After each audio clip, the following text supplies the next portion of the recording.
been fostering for almost 10 years now. We did adopt a girl who is 11 now, and then another little girl who's 3 now. We used to work for a plant. In that plant, they opened up at 5:30 and closed at 5:30, so that was our swing shift, so we didn't have daycare.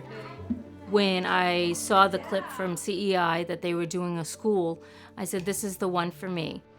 Jackie Lobdell was the perfect person, I think, to come into the Childcare Business Lab. She had been living in this very rural community in Maine, had struggled with finding childcare, came to us with a high school diploma and a love for children. Something that I think is really important is that through the Childcare Business Lab, which is funded by OCS, we help people create childcare businesses that fit the needs of their community. For example, Jackie Lobdell is in a community where there are several employers who have really early morning shifts.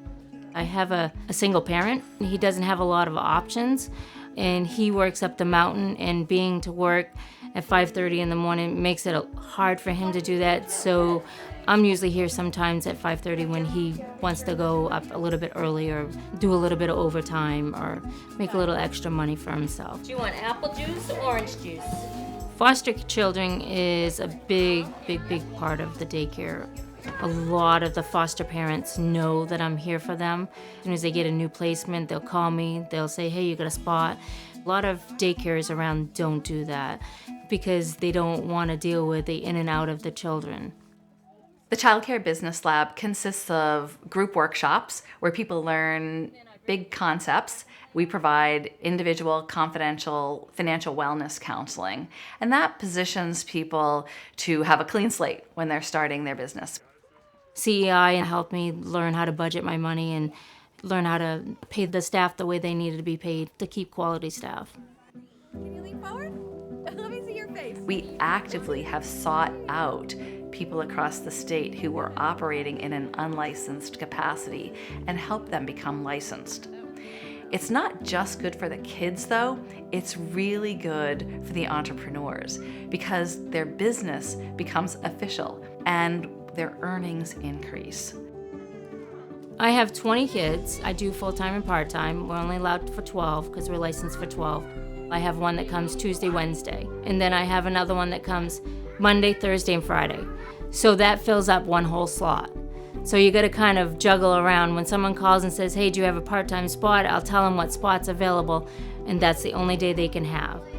Other daycares don't like having part-time students because it's hard for them to juggle that schedule. It's hard for them to understand who's gonna be what day they're gonna be in.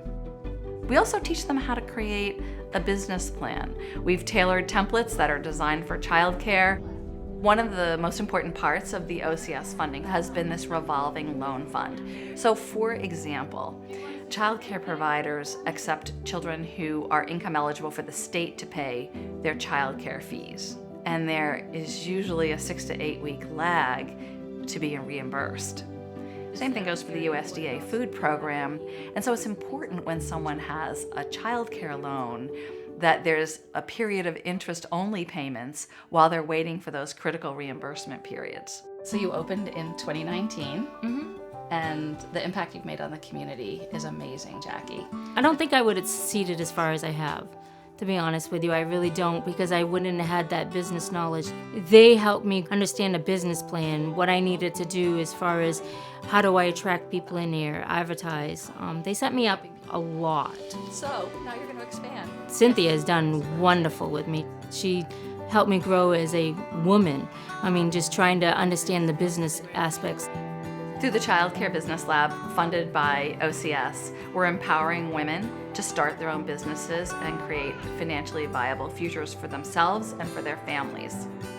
I grew up in a poor mill town in southern Maine, and I was there when the mills were running, and I saw them close, and I saw the impact on families, and I'm grateful to CEI for letting me take on this project and make a difference.